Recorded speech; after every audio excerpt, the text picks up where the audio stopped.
Hi everybody, welcome to Saturday. This is our TNT live program, and it was going to be Tim and Nick, but Nick messaged me yesterday and said, I'm in Seoul. Program. Oh, and it was going to be... And I'm bursting out of the speaker there, or at least it's working, that's the main thing. Great to have you all with us. Thanks for joining us, our little intimate gathering, and just you and me, and well, I don't have a cup of tea this morning, I've got a soda water. So it could be a few burps along the way as well, but great to have you with us. I've had the busiest week. As you know, I was travelling, bringing the car back, this new old car back from Bangkok, and I took it as an opportunity to make a few videos along the way, and also it coincided with Anzac Day in Australia, which is an important commemorative day, especially for Australians and New Zealanders. And they had a service, as they do each year, up at Hellfire Pass, which is about an hour north of Kanchanaburi. So I took the opportunity to head up there with my sidekick, who is Jason from the Tiger's brother. His name's Jack, and he was very helpful with the drone and stuff, and just helping carry the bags around and all that sort of stuff. So it was actually a very busy week. And I have to admit that in the end, I was just exhausted. I was so glad to get back because I have to do the TNT program every morning, which takes me about 3 hours. Then I was making like a sort of a road trip video each day. Plus I was having to drive about 3 hours a day in a new car, which was not stressful, but at the end of the day, I was sort of thinking, oh, is the car okay? And will it get there? And is there enough petrol? And all that sort of stuff. So I got back, and yesterday I thought, oh, thank heavens I'm home. I was absolutely wretchedly tired. And the fact is, once you get to this sort of age, 64, it just gets a little bit harder to do everything. Things that were simple 10, 20 years ago are just that little bit harder. And you've just got to be a bit easier on yourself and just give yourself a little bit of space. So just on the back of that, if you've got any questions about the road trip, I think a lot of people want to know about mileage of the car and some of the places we went, because the idea was to go to places that I hadn't been before and that potentially you hadn't been before. So if you have any questions about those, fire those. And I had to answer one right off the bat. Thank you very much to Warren Coombs. Very kind donation, that's appreciated. You had quite a simple question, and that was now I can't find it. Blah, blah, blah, blah. Warren says, I bought a house in Koh Kau recently. How's it pronounced? So as far as I know, because I actually live in Koh Kau as well, the second word is very, very Thai sort of tones. The first word, Koh, means island, and you usually pronounce the first letter as a sort of a combination of a K sound and a G sound. So ga, ga. So I say Koh Kau. That gao is the second one. So I do Koh Kau. That's about as good as I can do with my crappy Thai pronunciation. But yeah, that first letter, Koh, with like Koh Samui, Koh Phangan, Koh Tao. It means island, and it should be Koh Phuket, but it's sort of a compromise between a K and a G. Now the cleaner's here, and she's just locked one of the doors and she started vacuuming like I can't hear it. So, yeah, look, I'm sorry about the cleaner being here on Saturday mornings, but it's just one of those things. So hopefully that helps, Warren, and thank you very much for your kind donation. And now another question, I've got some stories to go, just to very quickly go through what we're going to talk about. An update on the serial killer situation, that's just going from bad to worse. Some summer storms whipping around Thailand this weekend, and we've also got some dangerous manoeuvres, as quoted by the BBC, in China and Philippines in the South China Sea, as I mentioned. So a bit of a chat about that. And also a new bus service between Bangkok and Pattaya and it's really, really cheap. So I think that's going to be popular. I'll get back to those stories a bit later. And Scott D. Hi, Scott, a regular viewer and commenter on the program, and indeed a great supporter of the program, literally from day one. And I think Scott's coming to Thailand in July. I think it's even Phuket. So no doubt we'll catch up then. He says, from tar balls washing ashore on the beaches of Phuket 2 years ago to an oil spill from an underwater pipeline in Rayong in 2022. How is seafood monitored and tested? I enjoy eating shrimp. Well, look, there is some random testing of seafood in Thailand. Seafood around the world is an ongoing problem. There's a sort of a creeping shortage. There's a lot of overfishing. There's a lot of different governments fighting over who owns the seas. In Thailand, as far as I know, the seas are not too bad, and there are still plenty of shrimp. I actually went out on a shrimp boat about 2 years ago and watched how they do it. And the captain of the ship was actually very cognizant of the fact that they can't overfish and it needs to be regulated. And he had quite a responsible approach to the fishing. And he actually was cooking some shrimp up and eating them on the boat. Fresh shrimp, they were beautiful. So look, I think they're safe. If there was any major problem, there'd be a lot of people getting sick. And a lot of Thais love their seafood. I enjoy eating seafood, especially prawns.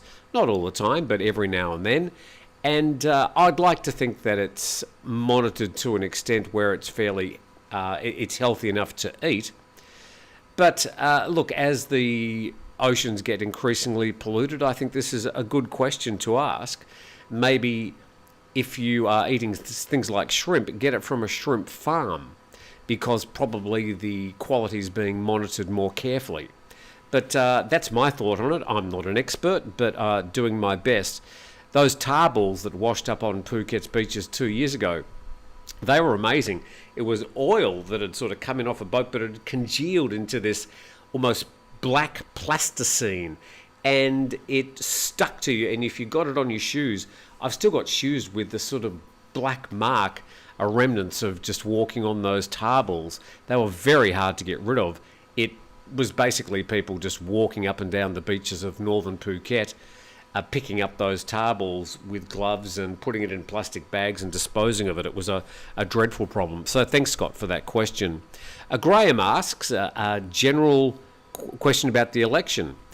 How can political parties get away with blatant inducements without the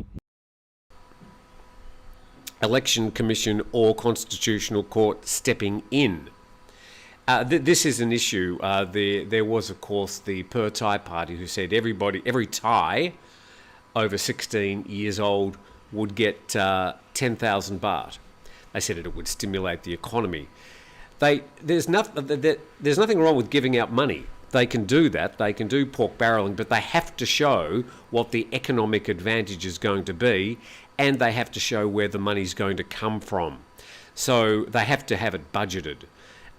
So the Palang Pracharat Party this week, who are currently the ruling party in the coalition, they also promised to give out subsidies to farmers, which was nearly the same value as the promise by Pattaya. And they're also being asked to explain where's the money coming from and how exactly is it going to be dispensed and accounted for. So this whole pork barreling question as we lead up to an election, it's not giving out the money is not the problem. It's that they have to prove where it's coming from and stuff.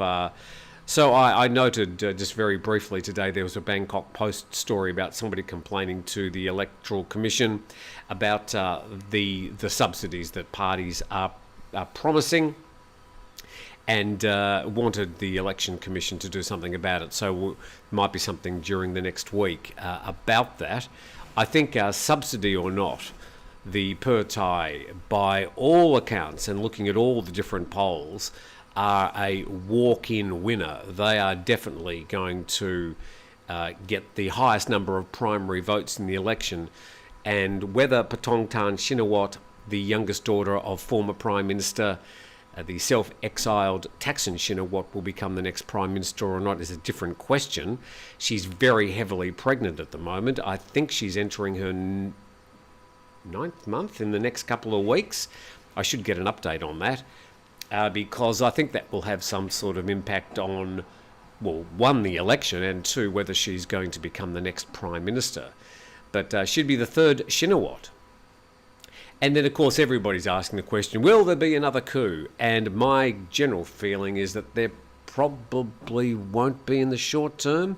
I really believe that Thais are not in the mood for another coup. And that's the people on the conservative side of politics as well. There seems to just be a general sea change, I think, in the mood of Thais. And the army chief himself has said now 3 times publicly on the record, there will not be another coup. Now, I know there has been denials in the past, including by the current Prime Minister, former General Prayut Chan-o-cha, who led the last coup in 2014. That didn't work out.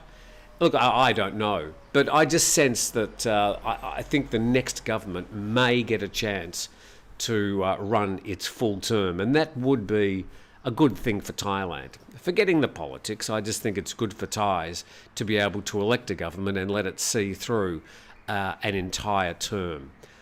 Well, let's see what happens. Thank you very much to all those people that are tuned in. I also have to acknowledge there was somebody else. There it is. Wayne Baston, thank you very much for your $10 Australian. Much appreciated. And will help pay for some of the petrol from the Mercedes. If you don't know, look, some people don't care, but I picked up an old Mercedes-Benz. And I decided on this, which is partly to do with this new project I've got of a resort. It's a new 7-apartment, huge apartment resort that I'm starting up. And I wanted a car that I could pick people up at the airport, something other than a 15-year-old crappy Toyota passenger van and driven by lunatics with turbocharged engines and stuff. It's not a satisfactory situation.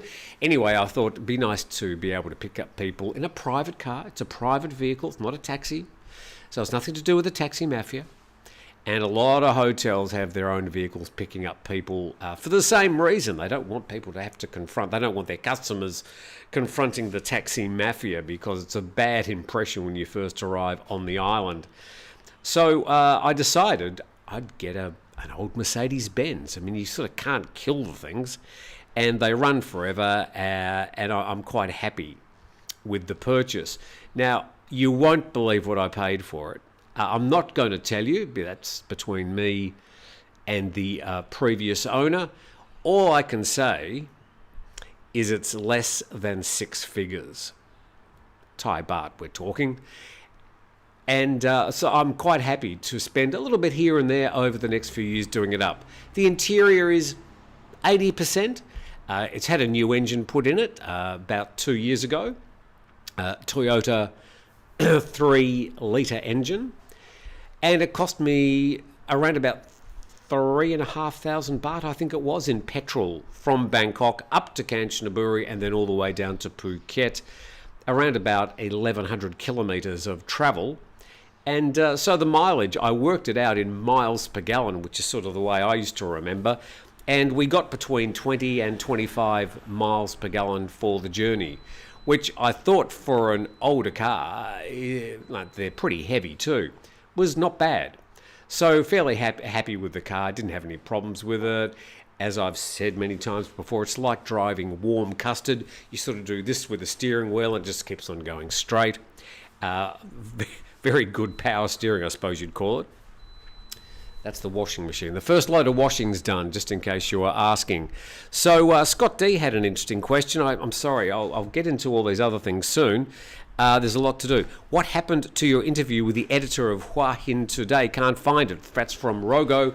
That will be coming out today.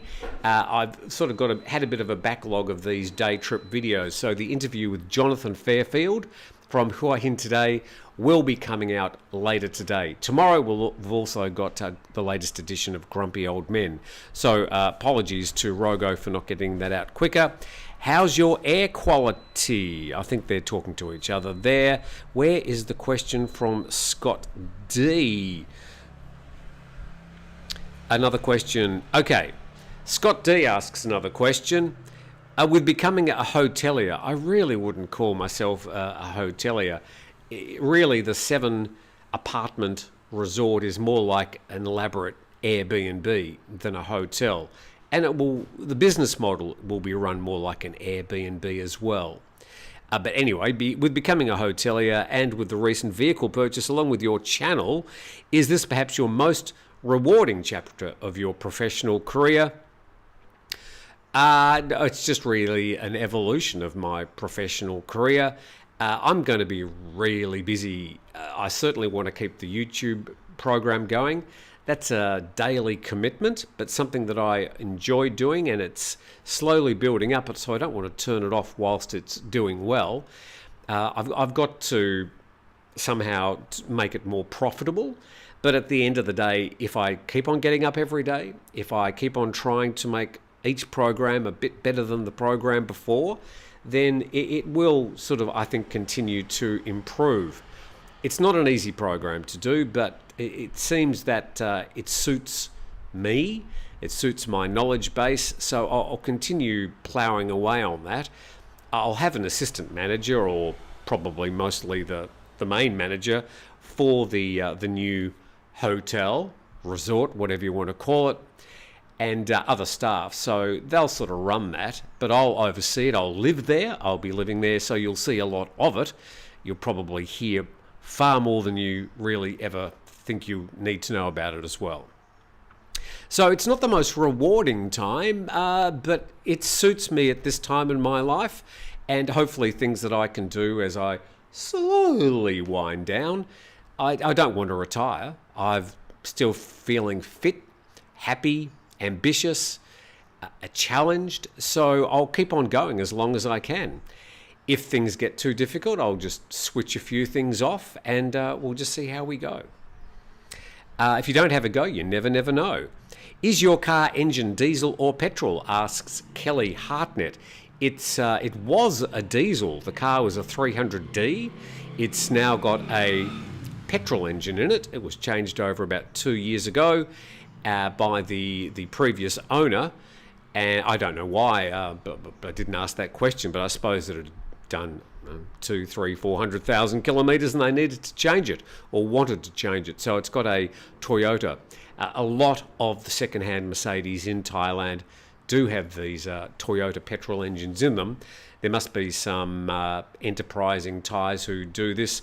A lot of garages up in Bangkok do these swap-overs.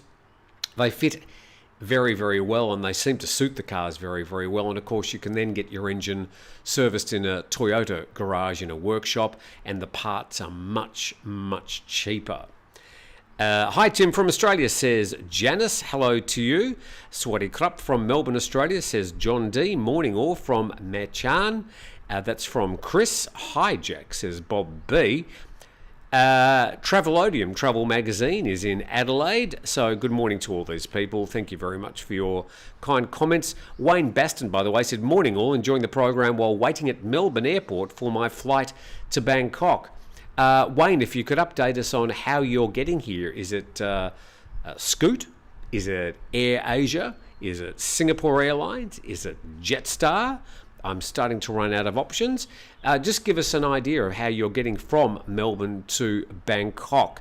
Thug Life says, hey all, Anna M. Farmed fish isn't good because it's full with antibiotics. Thanks for explaining this, Tim, says Graham. Moving through. I don't want to miss any of the questions that I meant to read out. Billy Burry Baps says, where's your sidekick? The young one. That's Nick. And Nick is in Seoul. So I think he's chasing one of the, not the Spice Girls, what are they called? Blackpink.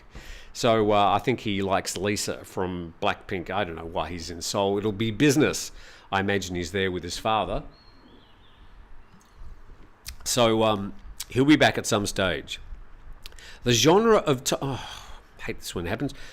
The genre of Thai news is big for us living outside of Thailand, says Shano Travel. I don't quite understand the context of that, but thank you for it. Convert all your donations into Bitcoin and you'll be able to afford your rip-off health insurance next year. This is from Grunt Max.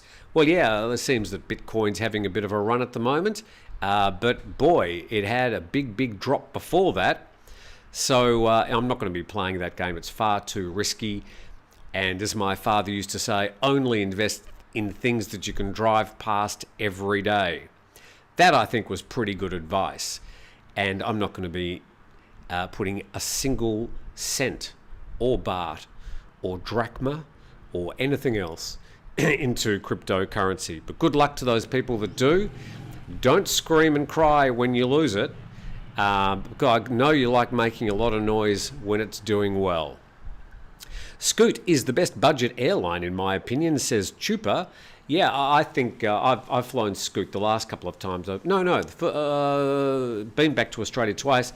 Air Asia the first time, which is via KL, and then Scoot the second time, which was via Singapore. Both, in my case, were fine. With Scoot, we flew up the front of the plane in, I think it's called Scoot Plus, which gives you a slightly bigger seat. No, it's not slightly bigger, it's much bigger. It's like an old business class seat, and you get a few freebies here and there.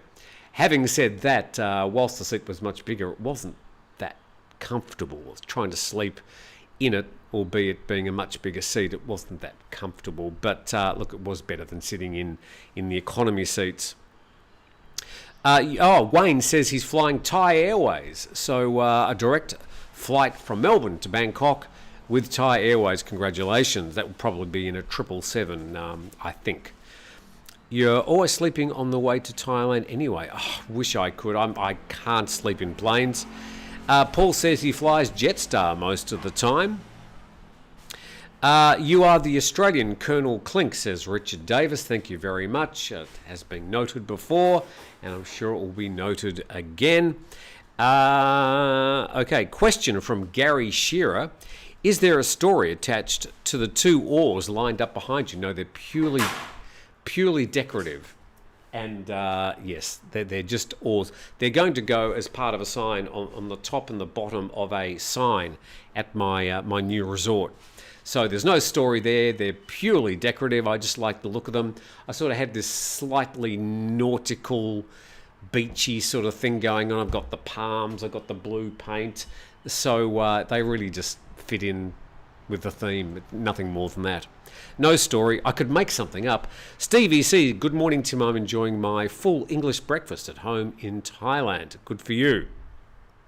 Shano Traveller, I've not used Thai Airways since the pandemic. Jetstar sucks, says Ian McNamee. Everybody's got their feelings about different airlines. Jetstar, which pretty much transports people to the sort of non-city locations from Australia. Places like Bali, Phuket, for example, even Bangkok. I think Japan, Hawaii even. They've got a really shocking reputation at the moment. Oh, wow. Eileen Morris D. Eileen Morris. It doesn't show the rest of your name. What is the rest of your name? It doesn't show me. But Eileen, thank you. Thank you very much for your kind thought and donation. That is very, very kind.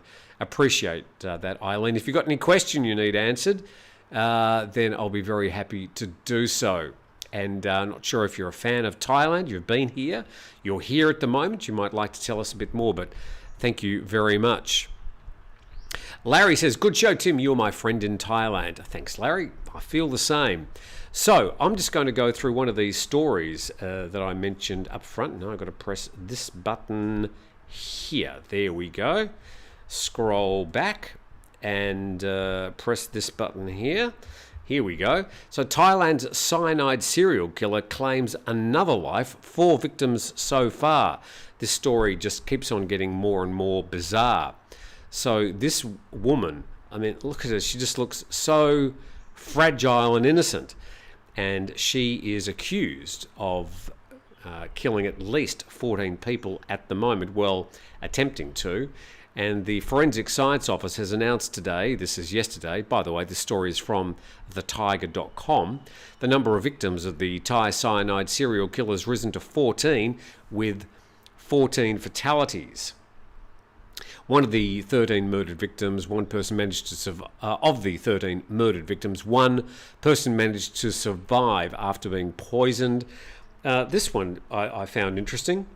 Forensic tests were conducted on over 20 samples, and the car was found to have traces of cyanide, but the car wasn't registered under Am's name. This is Sararat. She is the accused, and further investigations are required to determine how Am obtained the vehicle and whom the rightful owner is. And there's a list of the people who have so far been linked as victims. So this story just keeps on growing. It started with 8 potential victims. We're now up to 14, and we're not really sure exactly where the situation is going to finish. And the lawyer for Am, this is the lawyer for the suspect, says, "I'll not withdraw from Am's case. I do not have a reason to step away from the case." And down the bottom there, the cyanide found in the car. Then what? The car does not belong to Am. Well, I think there's quite a lot of other circumstantial evidence, including now 2 victims who survived the poisoning, who will be testifying against her. So there's more investigation to go in this case. And at least now 2 witnesses who will be testifying against her. The Criminal Court of Thailand denied bail, issued a detention notice against her, which will go until May the 7th. Bail was denied to prevent the alleged serial killer from intervening in the investigation process or escaping. And big joke, I wish they'd just call him Surachat Hakpan, the Deputy Police Commissioner in Thailand. Ah, dear. Revealed that Am's sister is a pharmacist and operates a drugstore in Ratchaburi, where Am lived. Officers are now investigating whether her sister was involved in the poisoning or not. And they're also investigating her past husband. The Nation reports that there's a warning for summer storms sweeping across Thailand from yesterday until Monday. The storms are being stirred up by a high-pressure front from China. Again, it's China's fault, which will spread over Upper Thailand and bring stronger southerly and southeasterly winds laden with moisture from the Gulf of Thailand and the South China Sea, according to the Thai Meteorological Department. And if you have a look at this list, these are the places in Thailand that are going to be affected today. So it's mostly northeastern and eastern Thailand, down to Trat and that. So yeah, watch out if you're living in northeastern Thailand. Could be a few summer storms. We had some rain last night, basically the first real rain we've had for about 4 months in Phuket. When I say the first real rain, it probably just hasn't rained at all for 4 months. But we had some rain last night. Lasted for about an hour. Wasn't drenching rain, but it was certainly heavy enough to help the poor old grass on the lawn make its way back out of the ground. And this story we'll get on to in a moment. Dangerous manoeuvres in China and Philippines cat and mouse sea chase. That's reported by the BBC. I'll get to that story soon. In the meantime, I'm just going to go through more of your comments, because this is your hour every Saturday. It's all about you. So I do my best just to give you a few things to talk about. Dusty's just come to say hello. Oh, Dusty is the big black cat. This is the old office cat. She's 10 years old, and she doesn't really like being held. Oh, she's a good old cat, but boy, she a big cat. She's about half the size she used to be when she came here. She was fed by everybody, and just used to laze around all day. Now she gets to chase mice and possums and all sorts of other things. Not possums, what are they called? Squirrels. She loves chasing the squirrels. Glass bottle heart. Tim, how classy of you. Glass bottle. Well, okay. Do you want me to put it in a glass? Really? Does it matter? Cheers. It's soda water, for heaven's sake. Usually sleeping on the way to Thailand anyway, Jetstar most of the time. Has the smoke cleared out yet in Phuket? Certainly around Thailand, the air pollution problem has eased a little bit over the past week, partly because of some of these summer storms that have been freshening up the skies. In Phuket, the air quality has improved over the past week, for sure. I think yesterday we had some green and yellow spots, and that's a marked improvement of the yellow and orange spots we've had on the IQ Air map. And it was a Waitsville question from Gary Shearer. Is there a story attached to the... Oh, I've done that. I'm just a bit slow. Sorry, I'll just scroll forward a bit. A question from... What the hell's that? A question from the Queensland Tiger. Question, good morning. Do you know if there was a ceremony at Kanchanaburi Cemetery on Anzac Day as there was in previous years? Well, I was up... well, actually, no, I was in Kanchanaburi for Anzac Day. I don't know. If there was in previous years, there probably would have been, but I can't answer that. There certainly was up at Hellfire Pass. From the photos, it looked like there were at least 200 or 300 people there. I mean, it's not a large area, although they set out seats and they had people basically spreading all the way down through Hellfire Pass. So that was a particularly moving sight. I don't know if they did hold the ceremony in Kanchanaburi, so I'm sorry I can't answer that. Scott D, a very, very kind donation. Thank you, Scott. I appreciate that, as usual. Says, perhaps the airport in Singapore is the greatest, or at least top 3 in the world, one of the greatest airlines as well. Talking about Singapore Airlines. However, how does one reconcile if one is uncomfortable with the death penalty? Yeah, look, I've got some all sorts of beefs with Singapore. I've been arrested there when I was protesting over the execution, which is before the execution of Trong Van Nguyen, an Australian citizen. And it was particularly troubling at the time, and I got kicked out of the country for a year. Don't come back. And there's all sorts of problems with Singapore. It's freedom of media, freedom of the people there. It's a glitzy, fascinating place in many ways with an interesting history, and of course the equally, how would you describe him? Well, Lee Kuan Yew was the leader there, whose presence still lives on with his son, basically leading the current Prime Minister of Singapore, and it's more of a dynasty than a government. But look, the Singaporeans seem to love living there, and they don't like criticism.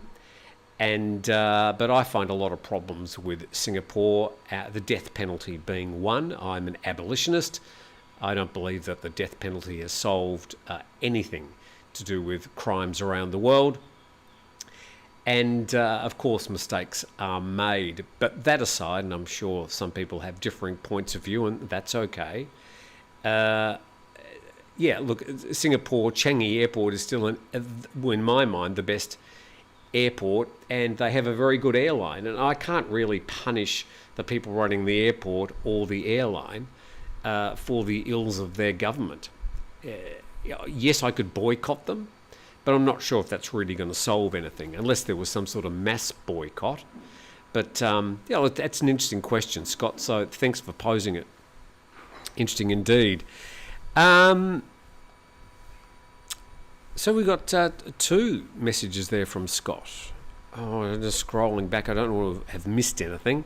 But look, thank you, Scott, for those questions you've posed so far. Hopefully, it's a bit hard to answer that. I'd have to have a greater think about it. But hopefully that's a bit of a stab in the dark. Watching you from Mission, BC, British Columbia in Canada, 1 hour east of Vancouver. There we go. It's 26 degrees. Summer is here. Well, as I speak to you, it would be probably 30 degrees already here in Phuket. Another steamy day, and last night's showers have added to the humidity. Frank from Thailand, how hard is it to buy cyanide? And this is referring to the alleged serial killer, Sararat, and her potential victim numbers now up to 14. I don't know if I had to, but what do you use cyanide for? What purpose is it? Besides the fact that, of course, it can kill you. How easy or tough to get it? You know, it's remarkably easy to purchase cyanide online, as well as several other highly toxic substances. Well, I think if you have anything in high concentrations, it's not going to be good for you. But things like cyanide have been used traditionally as one way to get rid of people, and clearly it's not good for you. I don't know how you would buy cyanide, but Frank says that you can buy it online. John Priest says Singapore is a fine country. Thank you for your thoughts on that.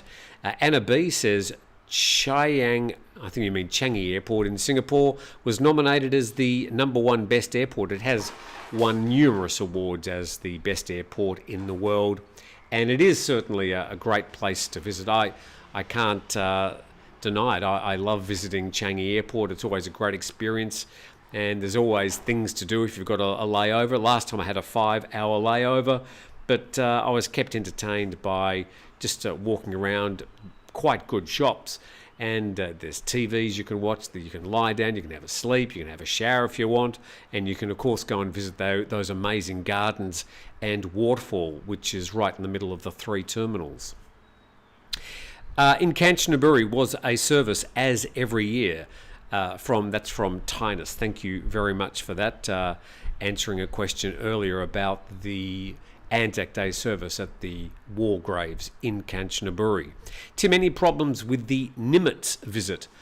Look, apart from the fact that I reported it during the week, the USS Nimitz and the strike force that was visiting Thailand, hasn't been reported at all. I don't know. Interesting thing about the Nimitz, I've done a news program from the deck of the Nimitz. It visited Phuket, I'm estimating 8 or 9 years ago, and I was invited on board, and we did a show live from the deck of the Nimitz. All I remember is it had like sort of a grey steel deck, and it was so hot, and the steel was getting hotter and hotter, and I could hardly stand. I was sort of moving my feet as I was talking and trying to read the news. But what an amazing vessel that is. It's basically a city on the sea, huge vessel. And it was really exciting to visit it. But I haven't heard anything more reported about the report of the USS Nimitz strike force into Thailand this week. Coinciding at the same time, somebody says that cyanide's used for fracking. That's from Ian McNamee. So cyanide does have a use. Well, I figured it did. I just don't know much about it.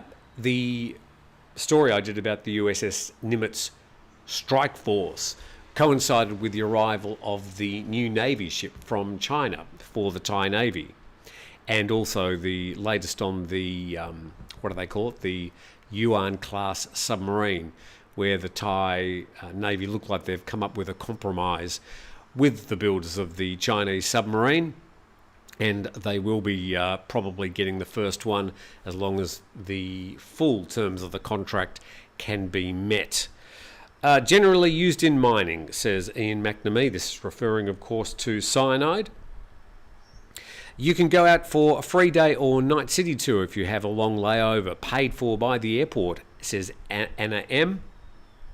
This is referring to Changi. Yes, if you've got a long layover, you can head out. That's exactly what I did last about 2 years ago when I was back in Australia during October. We had pretty much a one-day layover there, so we headed out, stayed in a hotel outside and visited the Garden City thing, whatever it's called, and that big building on the gambling casino thing.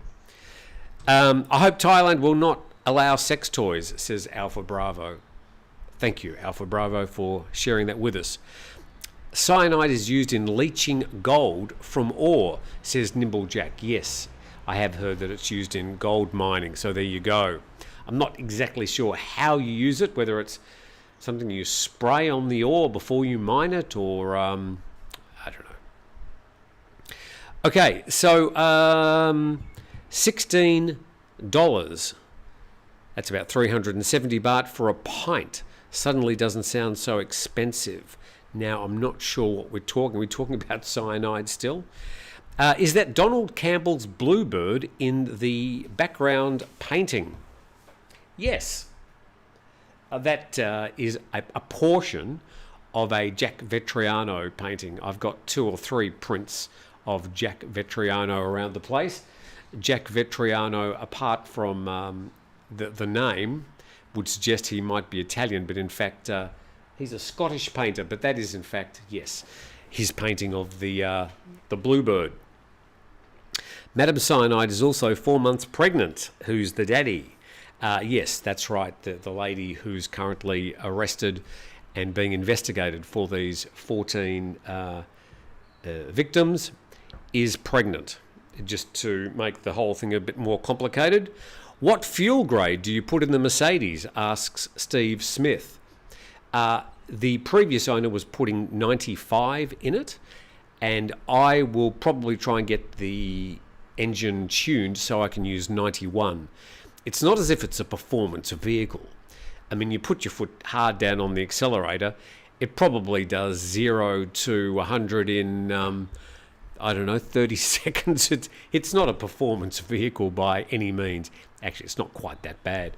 But it currently uses 95. I wasn't going to make the decision myself to put 91 in there, but next time I go and get the car checked, I will get it tuned so that I can use 91 unleaded petrol. Tim runs it on cyanide. No, I don't. Don't forget to hit the like button, people, says Wayne Baston. Yes, that would be great. Hit the like button.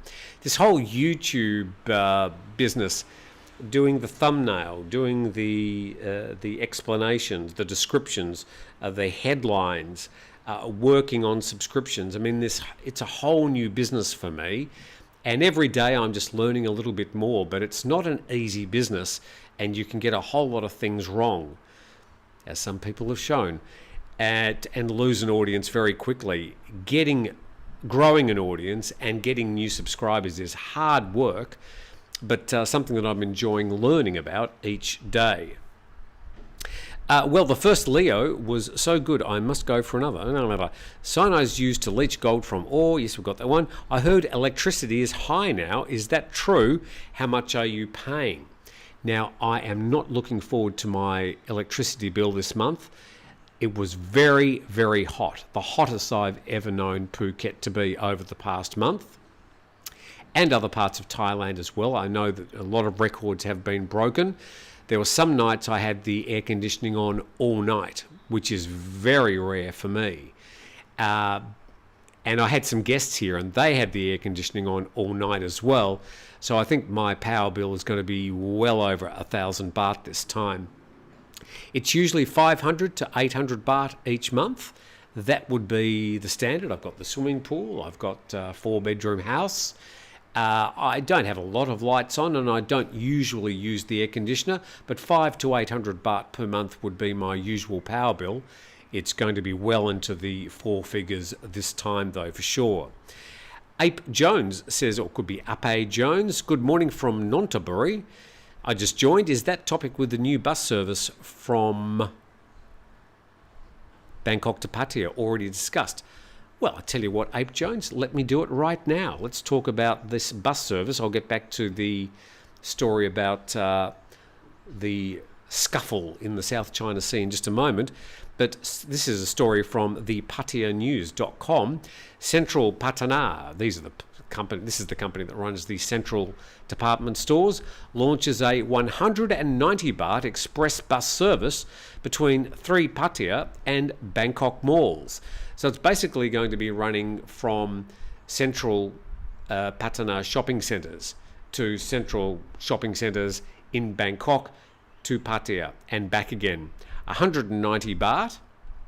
I think that's pretty cheap. Now, once you're at those main locations, of course, they're usually centrally located, so they're usually not out in the sticks, and you're in amongst stuff already by the time you arrive. Let's find out a little bit more. Central Pattaya, in partnership with Kluk, is launching a new bus route that will operate between three major malls: Central World, Central Pattaya, and Central Village, for only 190 baht. The top, they seem to sort of veer off into talking about tourism. The top 5 arrivals to Thailand are Malaysians, Russians, Chinese, South Koreans, and Indians. And the TAT anticipates that Chinese tourists will rank first soon, with at least 5 million arrivals in 2023. I think the reason they're talking about that is they're talking about the fact that these people may want to go shopping, and they can go to one central mall, spend 190 baht and go to a central mall in Pattaya or Bangkok.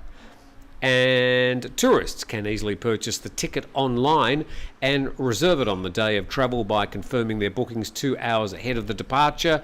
And then there's a whole lot of business, blah, blah, as I've said, about how you can become a member of the One Tourist Card and get all sorts of other benefits.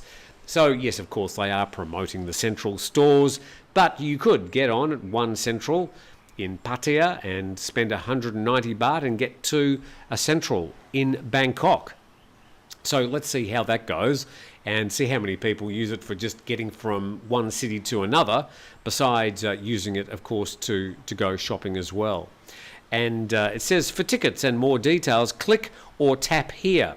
I tried, but it didn't work. So the Pattaya Mail, the PattiaNews.com, Adam, you need to put in a link where it says tap here.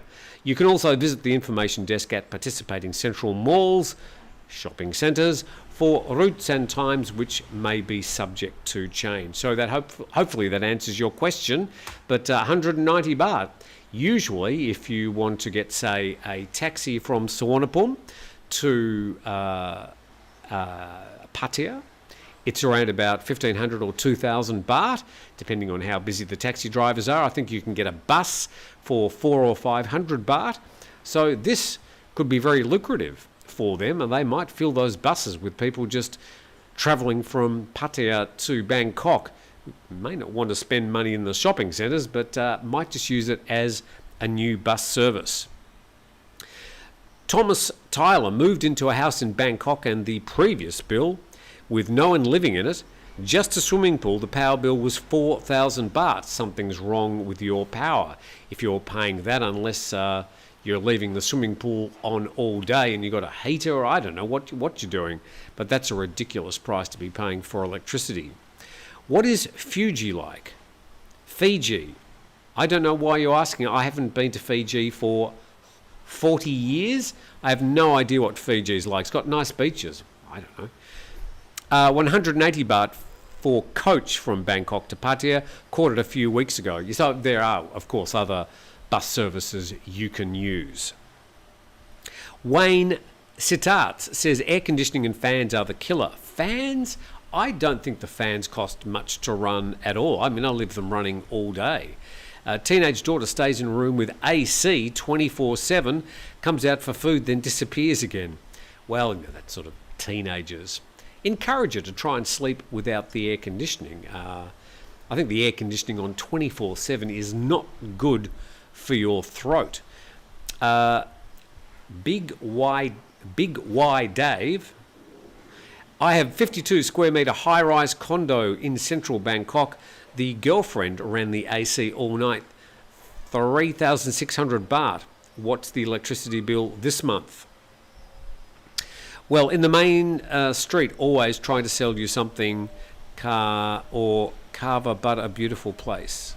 Thank you. I pay approximately 6,000 baht in electricity every month. This from Gunnar Hopstad.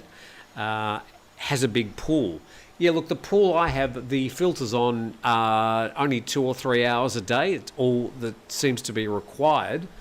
And it's a cartridge filter, even though it's got some, 30,000 litres of water. So the pool filter isn't using much electricity. But gee, some of these bills, I've never seen some of these numbers. They're huge. Fans are like 1 baht an hour, if that. Yeah, I don't think my fans are causing a lot of additional problems to the power bills. Let's get on to that South China Sea story. I'll just quickly see if there's anything else I need to attend to as far as questions are concerned. So, cyanide in spinach, bamboo shoots, almonds, lima beans, fruit pits and tapioca, says Millie Vanilli. You got something else I think you need to say about Julian Assange? You left that one out today? So, yes, I suppose there are traces of cyanide in different foods. Obviously not in concentrations that are going to be harmful for you. So that other story I was going to do, let's just do that quickly, from the BBC.com. Dangerous manoeuvres in China and Philippines cat and mouse sea chase. A Chinese Coast Guard ship blocked a Philippine patrol vessel in the South China Sea, causing a near collision in waters where Beijing's vast claims have alarmed the US and its allies. Now, I've done a lot of reading about this, about the South China Sea. There's a lot of history about countries and their claims in the South China Sea. Not just China, but a lot of the other Southeast Asian countries, which of course are much closer to the South China Sea. But of course, China, also the southern China, borders on the South China Sea as well. So it's a bit of an ongoing discussion, and there's a lot of history to this.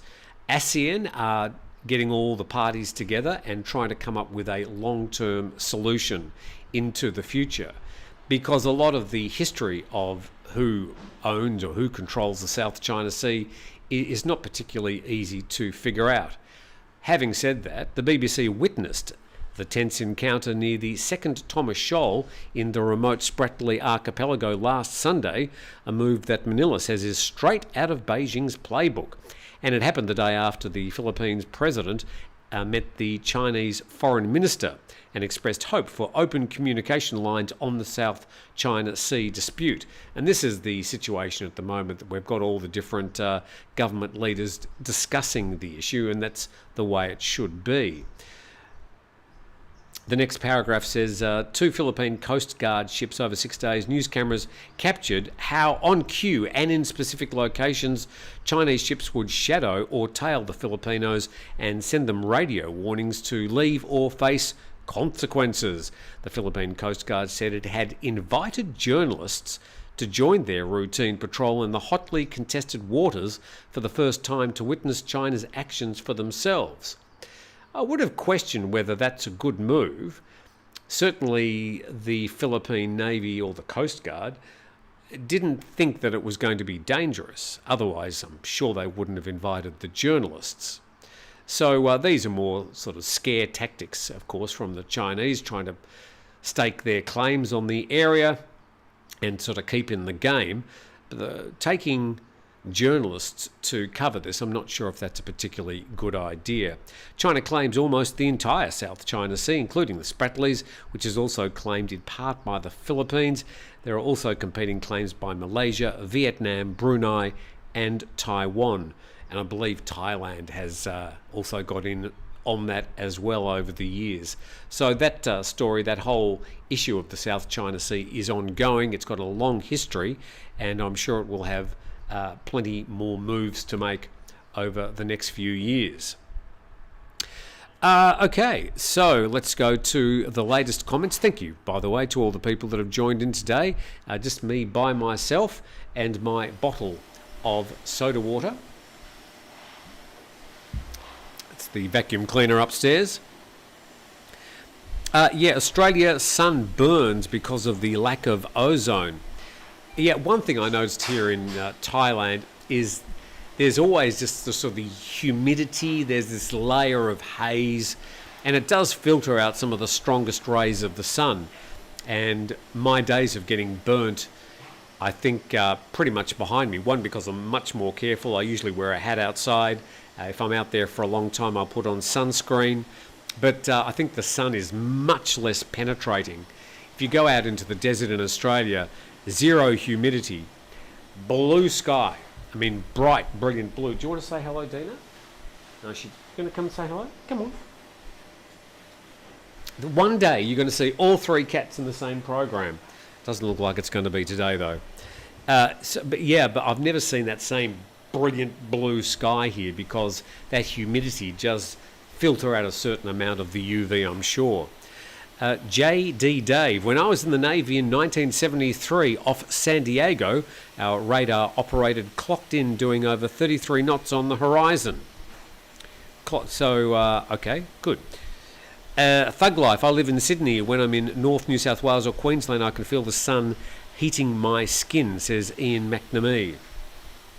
I did notice in the new Mercedes, the windows, they wind up. It doesn't have I went out of my way to find an old Mercedes that didn't have electronic windows because all those old electrics are the sort of things that can fail over time.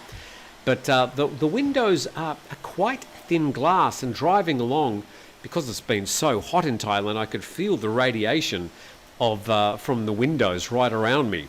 So I have to say the air conditioning was fantastic. Was very comfortable inside the car at all times. What Thai sun cream you can recommend? Oh, Franco, don't drag me down there. I don't know the brand. Oh, there's a bit of Dina there in the background. I don't know the brand names. So I know that sun cream is quite expensive. You can buy it at 7-Eleven or you can buy it at a Boots or a pharmacy. Yeah, you can get SPF 30 up to 50. And they do a great job. Of course, they're all very greasy, but they do protect your skin. They're not cheap in Thailand for some reason. And there was something about not allowing people to bring sun cream with them. I can't remember what that story was, but anyway, there are people who say you shouldn't be wearing sun cream if you're going swimming because it's harmful to the marine environment. I'll let you do your own research and make a decision on that one. But of course, it's essential that you do wear sun cream outside, no matter where you are, to protect your skin. And the older you get, the more you realise that, especially when they start cutting little skin cancers out of your head. Alpha Bravo knows his skin sun creams, says Nivea smells nice. Window tint, no Rogo, the car does not have any window tint. Most Thai cars, would I say all Thai cars? Most Thai cars, they love their window tints, but this car has no window tinting. I think I'll probably get it on the side window, certainly not on the front window, but it has no window tint at all. Windscreen, not a scratch or a crack in sight. I suspect that's probably a new windscreen in the last couple of years. Okay, put some tin foil on the windows, that helps. Oh, tint foil. Tin foil. Well, yes, I think I will at some stage. There's a lot of little things I want to get done to the car. Might be a whole different playlist or topic on the YouTube channel. We'll see how that goes, but it's got the bones of a great classic car, even though it doesn't have the original engine in it. So a few more comments or questions and then we'll sort of call it a day, having covered the topic. Thank you, Milli Vanilli, who has said free Julian Assange. It's something that he does on most days in the comments section. Obviously a matter that's very important to him, and he just publishes that without any context whatsoever. John Priest, are you doing a King Charles special next week for the coronation? No. Thanks, John. Thug Life, in southeast Queensland, we've had a very long hot summer, almost in winter, and still getting sunburnt. Yeah, look, they've broken a lot of heat records in Thailand this year. I think every day one province or another was announcing the highest temperatures ever, and just here in Phuket, it has been so hot during March and April. I've never had it so hot, and I've never been running the air conditioning so much. Or rather than sitting outside in a cafe, I've been sitting inside. It's just been breathtakingly hot. And when young Jack and I were shooting the video in Hellfire Pass, I think I went through 2 or 3 litres of water. We were only there for about 2 or 3 hours. The walk down is okay. It's about 500 metres from the Hellfire Pass Interpretive Centre down quite steep stairs down to the Hellfire Pass, and you can walk much further than that. Walking back up took me, I don't know, probably longer than it should have, and I took my time because I realised it was very hot and that I was feeling quite affected by the heat. All the time I was keeping on thinking to myself, just imagine working there as slaves to violent Japanese soldiers in appalling conditions, without the proper tools, working 18 hours a day.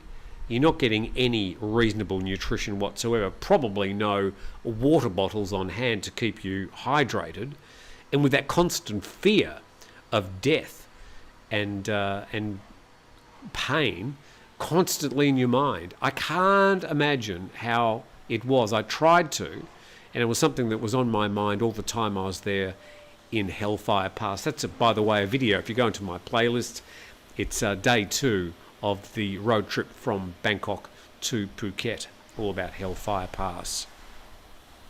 The swimming pool is an Intex, says Nong Wu So.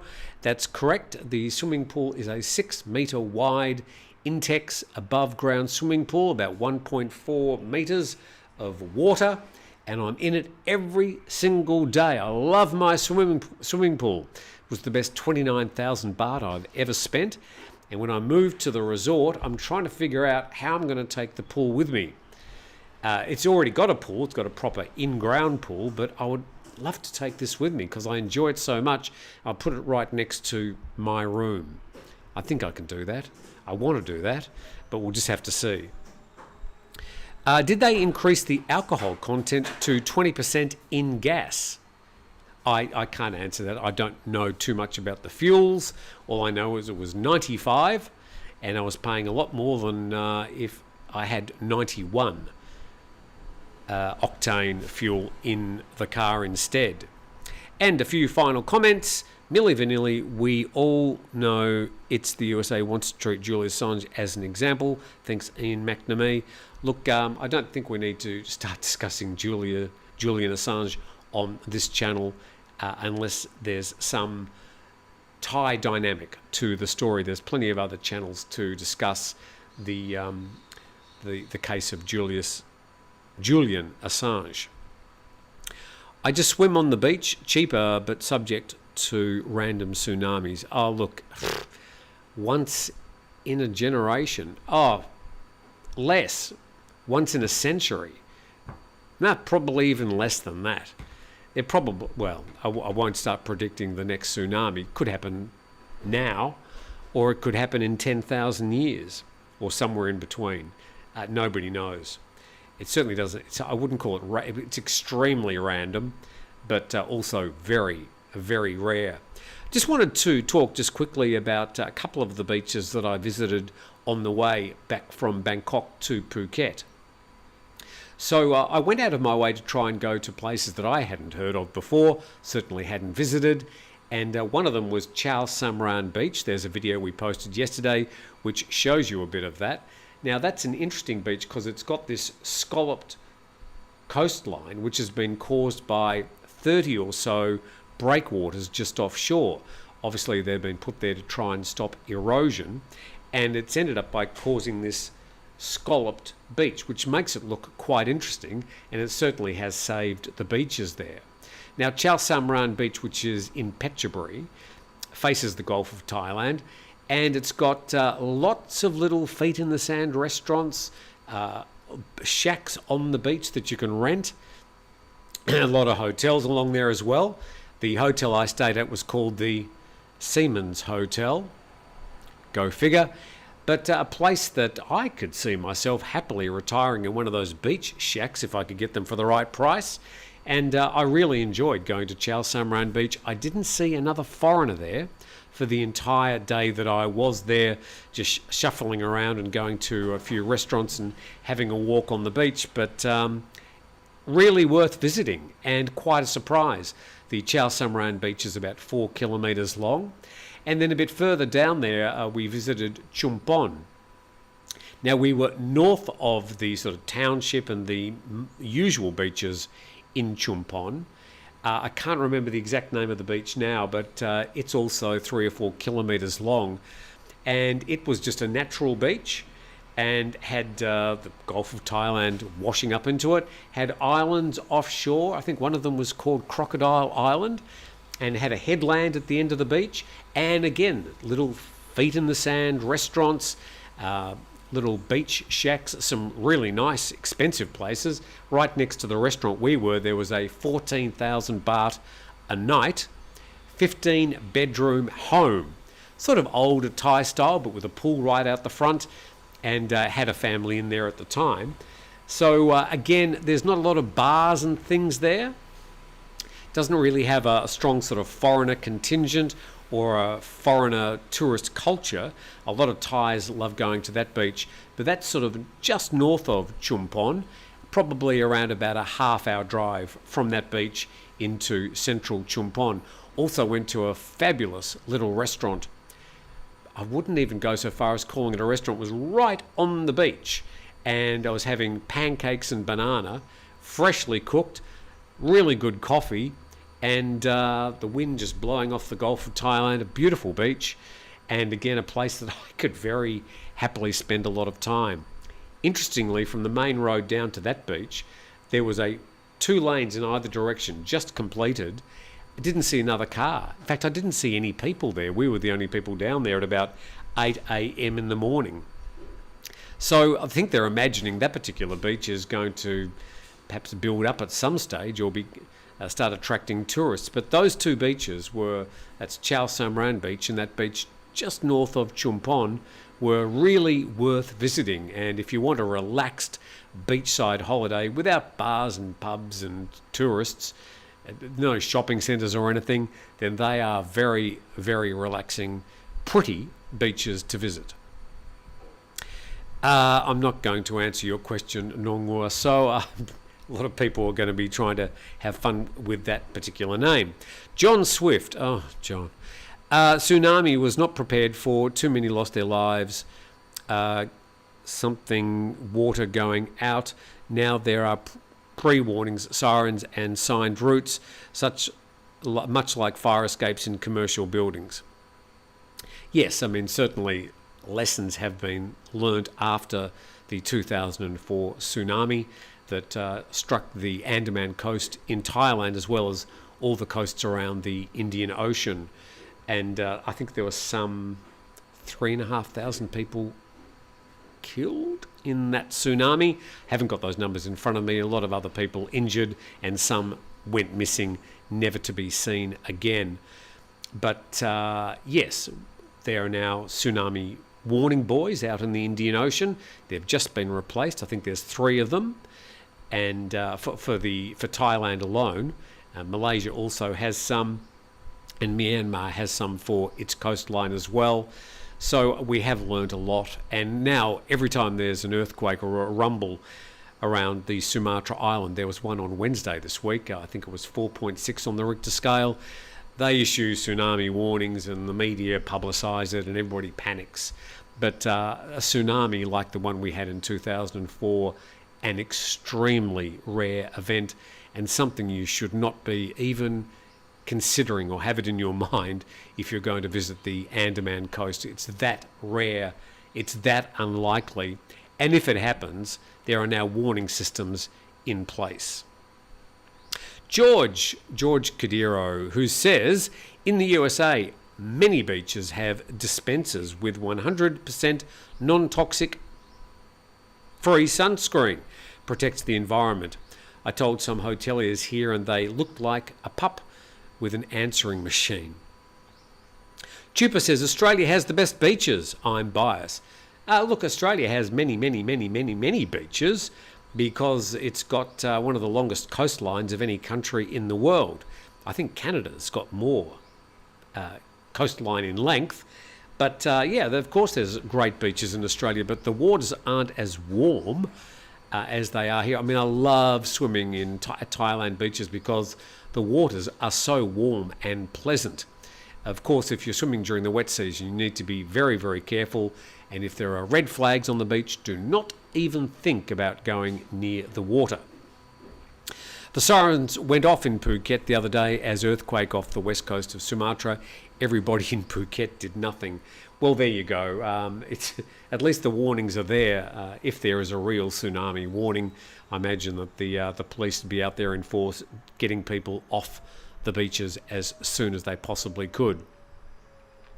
For those that like rugby, says Thomas, Phuket has the Phuket Tens happening between June the 9th and the 11th, much smaller scale than other rugby events. Thank you very much, Thomas, for getting that free plug in. You are not wrong about that, Tim. Beautiful warm water here in Thailand. Spot on, Tim. Sydney beaches, water temperature rarely gets above 21 degrees. Blech. Chuang Patong, much warmer. Yeah, look, Sydney's got some spectacular beaches. There are spectacular beaches all around Australia. Glenelg Beach, I love. The beach I sort of grew up next to, called Shire Hall Beach in Mornington, was my favourite beach. And yeah, but the waters are much, much cooler. Police will run away if there's a real tsunami warning. So that's about it. And Bill Ellis, are we having a meetup? Bill, just seriously, no. I did have, after doing a story a few weeks ago, it was about alleged human trafficking at some Pattaya bars, and I received 2 emails, both death threats from different people, different IP addresses, and I decided that I'm not going to be doing any meetups after that. It was a bit of a worrying thing. I'm just a little bit more careful about my security at the moment. I don't think I'm special or anything, but I certainly don't want to have myself harmed or anybody else at those meetups. So at the moment, the best meetups I can offer are these Saturday morning opportunities between you and me, when we can get together and have an open discussion about anything you want.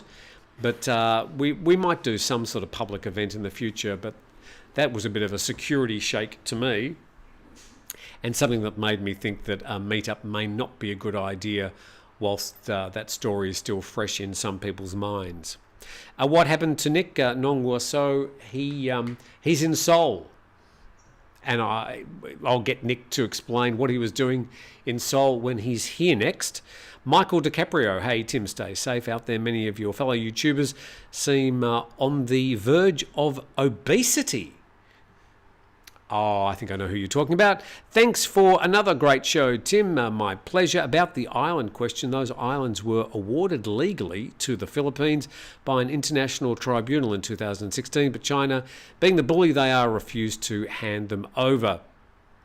Look, I think the best course is not an international tribunal. I think the best course to sort out the South China Sea is China and the other Southeast Asian nations getting together and working it out themselves. We don't need any help from Australia or the UK or the US. Let the countries who are involved around the South China Sea get together and work it out themselves. Okay? Thanks for the show, Tim, says Key J. Okay, won't read that one out. Thank you, everybody. Hopefully, we've had a bit of a chat about a few things, and it's, as usual, a great privilege and pleasure to spend this time with you. I appreciate your time and your comments, your support, and those very kind people who donated. Obviously, I'm very thankful for your support, because it's not a cheap thing to sort of run this. It takes up my time, and building up the monetization is difficult, and sometimes we have to cover topics during the week, things perhaps involving suicide or cannabis, and if we talk about them, we often get demonetized. But I don't want to stop talking about those things, which are sometimes very important issues. So it's a difficult operation sometimes, the whole monetization of YouTube, but I'm learning a bit more every day, and your generosity has obviously made it just a little bit more easy. And with that, I will have another video up today. Later today, it'll be an interview with Jonathan Fairfield, the editor of the HuaHinToday.com. And tomorrow, I'll be speaking to Steve Ross with Grumpy Old Men with our latest episode. Then back on Monday, of course, with our daily 15-minute news update program. Thanks for watching. Have a fantastic Saturday. Have an even better tomorrow. And we'll see you next time. Thanks for watching.